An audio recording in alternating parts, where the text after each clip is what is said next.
Good evening, ladies and gentlemen. Welcome once again to another exciting episode of In the Crease. Nice to have you with you. I'm Fiore, and of course, sitting next to me, my cohort, Bob Nelson. You know, I want to point out exactly what happened here. Doing the show, I decided to go team neutral. Tampa Bay did not make the playoffs. I figured this way, if I wear Tampa Bay, no one will say I was supporting or rooting for anyone.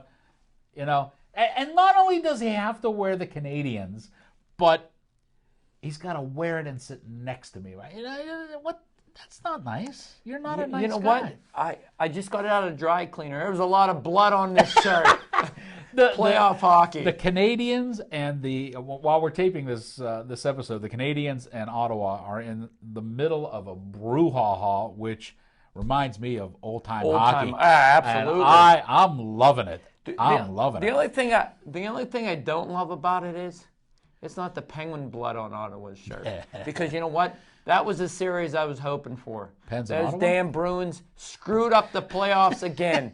Damn them. Damn them. That's why I'm wearing this shirt. Because what would be a better situation than Pittsburgh-Ottawa in the first round? And the reason I say that, because last year, Pittsburgh-Philly, great series. Exciting.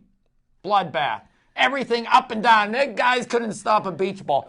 But going back to Ottawa-Pittsburgh, you know, that whole thing with Cookie, you know, supposedly cutting Carlson's tendon deliberately. Right. And then how Ottawa's owner was just such a horse's backside by coming out and just blasting the Penguins organization. Yeah. And then he employs who? A guy named Neil? They have more fighting majors in the playoffs.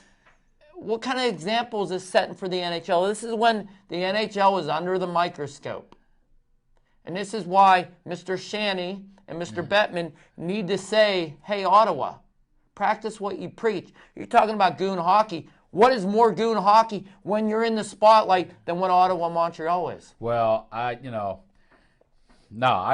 understand the point you're making, but I'm not labeling that goon hockey. That's just plain hockey. That's hockey. And that's the way it should be played. 7 fighting majors in the game, you know. Fine. They got it all out of their system. I don't think the rest of the series will be that. Oh, I do. Oh, I do too. Yeah, it's going to be rough.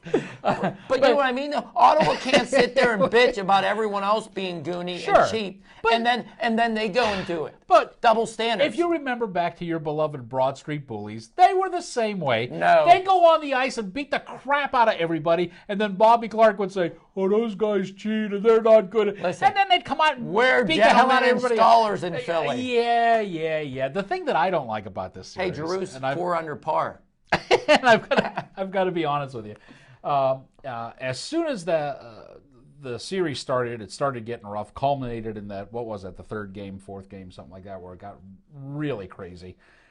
Then you had a bunch of people who you can tell just by looking at them have never had on a pair of skates and been on the ice in organized hockey, and they come out and say, this is not what the league is about, this is not it. What are you talking about? If you know anything about the sport of hockey, shut up and they had Ken Danico, of all people, on the NHL Network. And he's sitting there going, oh, yeah, this is hockey. This is the way it's supposed to be. I'm surprised all the series aren't like this. And I'm sitting watching the game with Mike, and he says, oh, my God, he just got fired. Bettman's not going to keep him on the payroll. But you know, remember when it was Danico and Scott Stevenson? What is one of the most popular non-sports on TV? Wrestling. Absolutely. Okay, Absolutely. And what is wrestling? Violence? Oh, yeah. Sex? Vulgarity? Plots like a soap opera? Sure, why not? Okay, and they sell millions upon millions of tickets That's all right. over the world, not just in the United States, all over the world. Sure. Japan, China, Canada, Sure.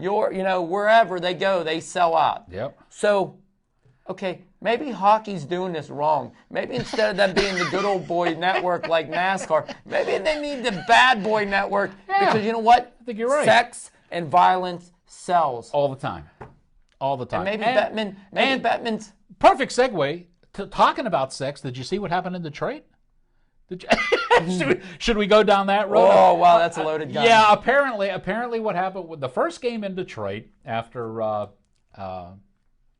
the split at the thing, they're in Detroit, and I guess there were two bodacious ladies who were front row seats right behind the glass where the captains meet. Rightfully and so. where the referees meet in that Rightfully little so. circle. Yeah, the little ref box. Correct, correct. How appropriate, little ref box. Yes, and every time the refs would come over there to meet, especially the one time that they caught them on film, these ladies would clean the glass. shimmy and shake. Yes, very good. Well Clean the put, glass. Bob. They would shimmy and shake a little bit, and I So guess my boys and I were thinking about when we were watching this series.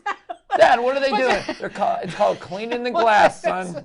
And the funny part about it is they actually did it when the partition had come out, so they were cleaning glass that wasn't technically there yet, but invisible glass. And they're holding up the petitions until they. And there you put go, it in. sex in the playoffs. Yeah, I think you're right, and I think they should interview these players at the end. You know, you have Pierre Maguire and all those guys. You know, shut up, Pierre, and asking the same damn questions. How did it feel? How did this feel? What did you do here? And they should be doing just like, you know, so and so took you into the boards. You know, are you looking for him next game? And then the guy should be like, yeah, I'm looking for him. Well, how about the guy? How about the guy that ran on the ice with the whirl barrel and the broom? Yeah.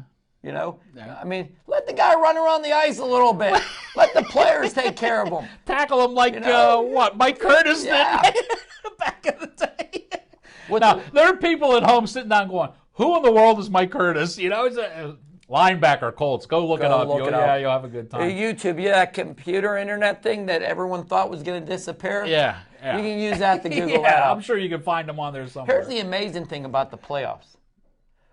Who does these odds in Vegas, huh? How can Vancouver be 10-1 odds of winning the cup? Down 3-0. They're on the way out to getting swept by their shop vac over in the corner, the little red devil. That's right.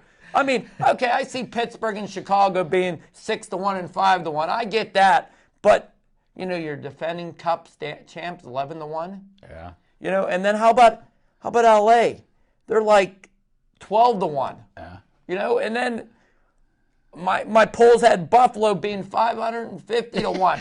Why even mention them? They ain't even in the playoffs. Why even care? Are you kidding me? If you don't make the playoffs and you still have a 500-1 chance of winning the cup, that's pretty good.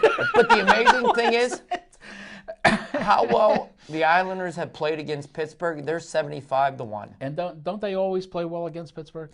Has Pittsburgh ever beat them in a playoff series? Never I beaten didn't them. think so. Never beaten them in a playoff series. And you know what? If But I don't think this year is going to hold true to form because let's face it, as far as the Islanders are concerned, they have Nabby and Nets, and after that, there's not a whole lot going on. But the for amazing thing with the Islanders is, besides Game 1 when Nabby got pulled, they probably should have won the last 2 games. I know they got 1 win out of the. They did.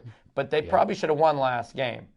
I mean, Pittsburgh, their coach, great coach during the regular season, just had his 200 win. Yeah. But you know what? Horrible in the playoffs. Yeah. How can your team, with that much talent that Ray Shero built for you, and by the way, you know, Charlie Sheen says Tiger blood. Well, Ray Shero has Flyer blood. That's why that team does so well. Here we go. But seriously, you swallow that pill if you like. He built a team Yeah. that is cup ready yeah. right now. Oh, yeah, absolutely. And Bousman, what's he doing? Yeah. He has no common lines. He's playing around, He mixes and matches like he's mixing drinks back behind the bar at Chairs in Boston. Yeah. Okay, he's letting a team that has lesser talent outplay him. I mean, isn't it a shame when Crosby has 2 easy goals and he's still -1 in a loss? Yes.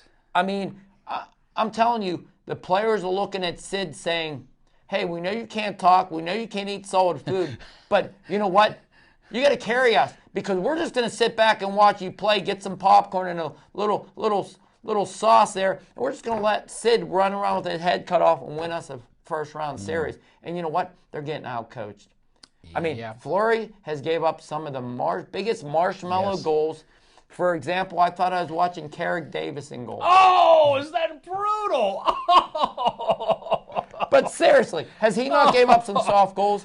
I mean, I understand why Nabby gave up some goals. I mean, the Penguins headhunted him. The poor guy had to retire his mask. Yeah, that's how banged up it was. That's right. That first game, they clocked him into tomorrow, and then they wonder why he gave up 4 goals like that. Yeah, it's true. But, and I'm going to be remiss if I don't say this now. I can't believe you picked on poor Carrick. Carrick is back in the Pittsburgh area after playing a season over in Finland up in the Arctic Circle. There's some stories How about there. his goalie school? And he's got a goalie school going on over at Mount Lebanon Ice Arena right now. I think your son's helping him. He is indeed, and that's why it's probably one of the best goalie schools going right now. Old time, you're not going to go in there and say, don't make that 2-pad stack, don't make that skate save. No, you make whatever you need to stop that puck from going in the net. So if you got a young one or a little guy that, or even an older guy that's maybe relying too much on the butterfly, which, believe me, is not going to be around 3 or 4 years from now. All hybrids are going to take over. But anyhow, back to the thing. This is the camp to be in. So I want to give Carrick that plug now that you just bashed the hell out of him on the thing. And you're right. Fleury does give up marshmallow goals. And that's been what we've been saying on the show for how long? He's a solid Class B goalie. If Bousman had guts, he could shake it up. Why are you paying $2 million for Tommy Volkun? Yeah, I hear what you're saying. You know what I mean? I hear what you're saying. Sometimes you got to let it spark. And if he's supposed to be this elite #1 goalie that has won a cup, they won a cup in spite of him. I've always said that. Yes, I agree. Okay? I agree. So to get him back on the wave, I mean, come on, he just had a kid. And congratulations, by the way, on your child, because there's nothing more beautiful in life than having a child, especially your first child. And you know what? It comes a time sometimes in an athlete's life, maybe the Stanley Cup and the playoffs is a distraction when you have that newborn that first year. He's not getting proper rest because he's up in the middle of the night because the type of person Marc-Andre is, Fleury is taking care of his child because that's the type of guy he is. He's just a warm, loving guy, and he's easily to pick on because he is so soft-spoken. He's one of those guys that doesn't let much thing bother him rolling off. But you know what? It comes a time where you got to put food on the table, and your child will appreciate you more with those 2, 3, 4, 5 Stanley Cup rings than one and done in the playoffs. Well, you hope that the child will appreciate you more. So, hey, listen, we gotta let's pull back a little bit from the talk about the Stanley Cup playoffs just for a minute, because some things have been going on for a while here, and sometimes I hate to toot my own horn, but this is one time I have to do it. We have been trying to get in the studio. Things just haven't been working because you have been working like a mad dog. You still come. Our first episode back in a month, and you wear a Montreal Canadiens shirt in front of me, but still I was thinking about you. Say.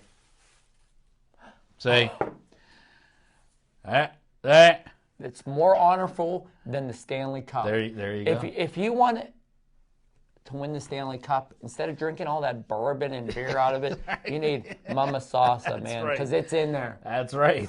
Thank you very much. Oh, look at this. Yeah. Oh, man. Frozen fresh, ready for you to go. So there you go.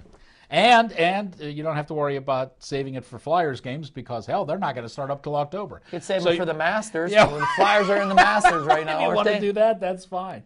And we also want to take a little time out to talk about our Facebook page for a while. Oh, because it has gone viral. Woo! It really has. Did you see that post I put up with Bobby Orr? Like, through the roof. Blew up. And then Bob put his predictions for the first round on, and they went bonkers too. And people started screaming and yelling on it. And this is a good thing because every time you put a post on our Facebook page, we drop your name into this goalie helmet before the show, and we pick a winner out. And I like to say that today's winner is Casey James Drischler. Do you know him? CJD. Yeah, do you know him? No. I don't know him. CJD, but look at that. Yeah, you're the name that we picked out. Let me show you what you want here. This is actually pretty cool. You have, it's a combo pack. So let's get a wide shot here, David. Here we go. Volcano inline jacket there. This is a, is this a windbreaker? Or? Yeah. Yeah, pretty nice windbreaker. Has Sure Shot on the back with the guy, in the stick. Black, red, and yellow. And then we're going to give you this matching hat to go with it. It's a red hat. Eagle hockey. Eagle hockey. Kind of slick. Red with gray trim on it. Yeah, it's pretty cool. So this is what you won for making your post. Yours was the name that we picked out. We're going to keep this down here, Casey, at the studio. We are at 5300 West Library Avenue, and next time you are in Bethel Park, by all means, make sure that you swing on down. Just right down the road from the great bakery, Bethel Park Bakery. Yes, right across the street from Bethel Bakery. How can you go wrong, right? Or right in the municipal building. So make sure that you stop down in the area when you're in Bethel Park. Come on down, and this will be waiting for you. We'll leave it with Dave in the control room, and you can pick this bad boy up and go. And this is all possible because of our sponsor, Play It Again Sports. Go ahead. Play It Again Sports, the last Play It Again Sports in Western PA. Great owner, Jeff Edgar. He helps us out all the time with the show, banners, giveaways, all that good stuff. What more can I say about him? Just a good person, good store, a family-run organization here. We're not no big box store like some of our competitors. We still believe in service and knowledge. And we have great prices, too, on everything, new and used. So stop out to Play It Again Sports. 4121 Route 30, Suite 65, Greensburg, Pennsylvania. The number's 724-834-1121. Stop out and see us. There you go. And you can go out there and talk to Bob. He'll fix you up with all of your sporting good needs. And while we're talking about our Facebook page, I want to give a shout-out to Andy Zenchak. Do you know this guy? Oh, I know Andy real well. Do you really? Okay. And the reason I want to give a shout out to Andy is because Andy, you're a putz. All right, that's exactly what I'm going to tell you. You know? Andy has been on the site for, I want to say, 3 months, easy. He's been posting on the different things you and know what's making great comments. About Andy? Oh, I don't know him. I don't know. He's 6'4". No, is he? 280 pounds. And he's going to come down to the station and beat you to the pulp. Bring it. That's all. Just bring it. Hey. But let me tell you why he's a putz. Let me explain why. He's been on the site. He's been interacting for 2 or 3 months. His comments have been great. The other day, he does know hockey. The other day, now this is after he's been on the site for 3 months. The other day he posts, finally got around to watching the show. What? Yes! 3 months on the site, he never clicked on the link to watch the show. He says, finally got around to watching the show. I really enjoyed it. You guys are good. Andy, this is what we've been trying to tell you all along. There's only one place to go if you want real hockey news. It's right here. Hey, Andy, when I run into your brother Timmy, I'm going to tell him to smack you upside your head. What are you doing to us? 3 months he's been on the site talking to us back and forth. Yesterday he watches the show and says, nicely done. Here's all you need to know about Andy Zenchak. There is not a bigger number 99 fan that I've ever met in my life than Andy Zenchak. There you go. That's all you need to know about Andy, how much he appreciates the game. Big Wayne Gretzky fan. There you go. Well, Andy, there you go. I just wanted to at least mention you on there. Now, at least when I put those links up, hopefully you'll grab the show right away. And that reminds you, not just Andy, but everyone. Yeah. Click on that box. When you see our show, you can watch it online. You can watch it on Bethel Park Access TV here down at Channel 7. Yeah, they've changed the schedule. We used to be on Tuesdays and Thursdays, twice a day. I don't know. Now Dave loves us so much. You know we're what? on Dave's every day. Yeah, Dave's going to put it on the bottom here as we're talking. He'll put on the new schedule down there. But he loves our show so much. You definitely want to check us out. Channel 32. He has us on Verizon 5. Every channel. Every time he gets us, he plugs us in because that's the type of guy he is. He is. He's just that hardworking and that appreciates quality programming there, and that's why it all turns out good. Another thing we want to start mentioning now. Okay, so the Facebook page, you guys got that straight now. We're all good on that. Every time you click on it, and you know what? We're getting a really big following in Canada. Yeah, I'm kind of liking it. But and that's why, if you look behind us and you look what I'm wearing, see, I love the Canadiens. I know you do. And that's why you see all these Canada shirts behind us. We got Vancouver back here. We got Toronto. We got the Quebec Nordiques. That's who right. Should be an NHL team pretty soon because I think you're going to kick one of those Florida teams up there. I think Phoenix is going to go. No, I think Phoenix is going to go somewhere else. Like where? Like maybe Kansas City, maybe Hamilton. Whoa, Hamilton. I think this is the first year that you're talking Stanley Cup playoffs. A lot of Canadian teams are really enjoyable series to watch. Oh, sure. You know, I mean, you get rid of those thugs in Boston, and Toronto, Montreal would have been a bad first series too. Listen here. Meantime, we probably would be remiss if we didn't mention the Freylock in Toronto with the sign. This was totally uncalled for, and he's getting blasted on the internet. After the bombings of the Boston Marathon, there was a theme that came out of Boston saying Boston strong. So the first game in Toronto, some putz shows up with a giant sign that says Toronto stronger. And the fans in Boston didn't take it too well. The people who blog on the internet certainly didn't take it too well. And this guy has been kind of excoriated. So, but here's the funny thing. I'd rather that see fan. Yeah. Basically just lit a fire under Boston's behind. Yeah. He motivated the wrong team. Yeah, probably right. He should have said Boston strong and Toronto's got your back. Yeah, it would have been classy. And then all of a sudden Boston would have been so appreciative about the sign they would have forgot about playing hockey, and Toronto wouldn't be outplayed. Yeah, that's a good point. That's a very good point. Well, we caused a massive furor when we posted up our predictions. Actually, mine didn't. Mine got a very mediocre response Well, it's to because them. you're just a mediocre person. Yours went through the roof. And how do you want to play this thing? Do you want to take this all the way to the cup, or do you just want to keep that for the Facebook and go round by round? We're going to go round by round. I think that's a because good you know idea. why? I think We like a little bit of tension. We like a little bit of surprise. We like a little bit, because you know what? There's no one predicting that high seeds are getting eliminated in the first round. You but did. You know what? But history repeats itself. No, you Just did. like no one predicted what was wrong with Sid Crosby. Yeah, you're Well, right. not everyone. Yeah, that's true. We have you know the what? story here. You're right. I have to tell you something. Go ahead. The more I listen to Bob Airey on the radio, the more I think the problem isn't Bob Airey. No, wait. Are you talking about Bob Airey or Phil Bourque on the No, radio? Bob Airey. Airey? The more I've been listening to Bob Airey talk about hockey Okay. outside of Penguins, Okay. the more I realize it's not Bob Airey that should be probably axed. Okay. Staggerwall really pulls that guy down.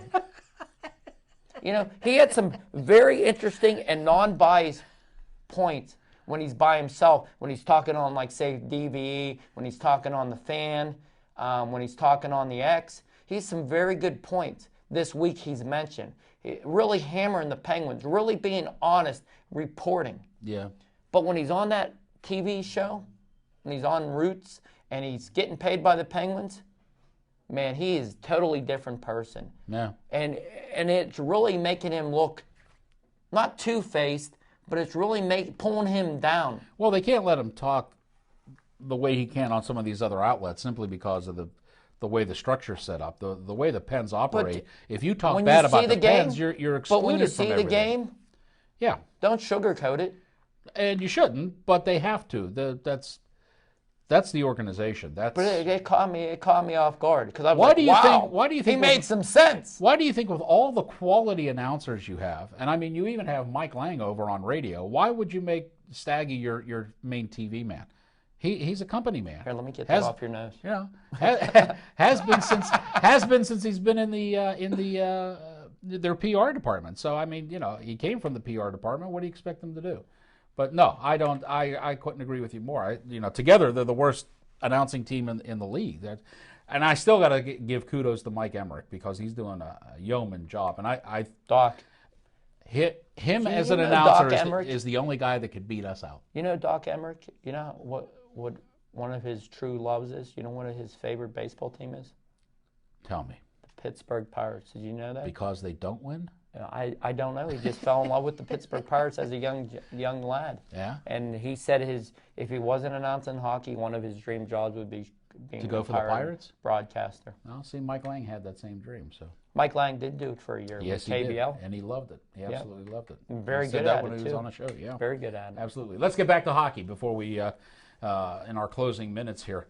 I know the NHL draft is coming up. You're real big on the draft and how players look. So let's take it away. Well, I'm just really big on a couple guys here. This Seth Jones. This kid is a man playing with boys down there. I think he's going to be the shoo-in for the #1 pick, and obviously when you're building a team, you need good defensemen because look how good, a guy like Bobby Orr was to an organization. Paul Coffey, Ray Bork. No, Those you're guys, not saying Seth Jones is another Bobby Orr or Paul no, Coffey, but I'm right? saying Okay. elite defensemen like Okay. Bobby Orr, Dennis Potvin, Paul Coffey, Okay. Ray Bork. They're not a dime a dozen. And you look at the defensemen in the NHL, Yep. like, if you look at who was announced for the Norris Trophy candidacy, you got Suter in Minnesota, you got Chris Letang. Yep. Those two guys are good defensemen, Sure. but they're not in the same grass as a Bobby Orr. True. You know what I'm saying? Absolutely. So defensemen are not a dime a dozen. You look at a team like the Philadelphia Flyers who had a 39, 40-year-old defenseman in Chris Pronger. Once he got hurt, look where their team went to. Yeah. So getting him first overall by Colorado with all the young forwards that they have, I think is just going to be phenomenal. And there's some other big-time defensemen, like Philadelphia's looking at this one kid from Finland. He's 6'4", 220. Nasty, puck-moving defenseman. And it's amazing how, Seth Jones is who? He's an American. Number one pick overall, probably. An American. When's the last time you've seen that happen? Where a guy he's rated on everyone's draft sheet as being the number one prospect in all of North America. That's saying something. And he's American. And then to go back and find another American eligible for the draft, you got to go to 13. The next closest American. And Central Scouting has him rated 34th best overall. So to me, that says a lot in this draft. This draft is very deep. You're going to have the first 5 guys probably making the NHL roster. Everyone else, you're going to have to wait because that's how deep this draft is. Yeah. So if you're looking for a good hindsight draft, it's going to be the second and third round where you're going to get some players that have every bit as good of a chance of making an NHL team next year as you would the first round picks. That's how deep the draft is this year. But besides Seth Jones, flip a coin because all the talent level, the top 100 prospects are all pretty equal. And then goaltending wise, you got to go all the way down to 20 to 30 range to find even any goalie. Yeah.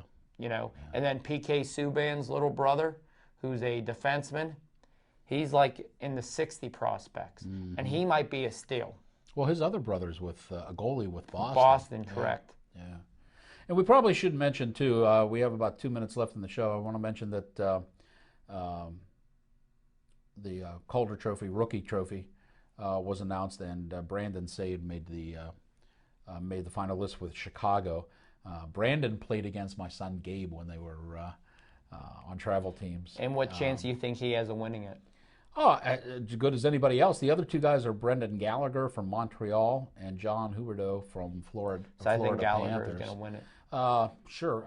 I don't think you can go wrong with either I of wish those. Brandon would get it. I think the guys that are a little pissed, to be honest with you, Edmonton had 2 guys in the running, and neither of them made it. And I think the folks up in Edmonton are probably a little hosed off. You know why they probably didn't make it, and why the guy from Florida made it? You want to offer something there? Go ahead. Yeah. Why do you think? Well, I would say because they needed. They needed a southern state to balance things out for because you've got your Midwest, you've got your Canada, and you've got your trying Southern. to be politically correct. Yeah, and the bottom line is, it's to the best rookie hockey player. I don't care where he plays. Right. Good point. And I don't understand why you're just adding 3 sheets, 3 players to the sheet. Why? If you're a candidate, you're a candidate. And then just let the voting fall where it may. Just let the voting fall where it may. Don't exclusive the 3 people because you know what? If I had to pick one of those 3, okay. But maybe there's a guy on the sheet that I would really like. Yeah. You're able to write in a vote, for the president, the mayor, whoever. Yeah. Whether it's Mickey Mouse or Sure. Good point. Don't forget Play It Again Sports, and every time you are on the Facebook page, Into the Helmet, win nice prizes. And watch our show. Yes, don't just respond on Facebook. Make sure you watch the show. Click.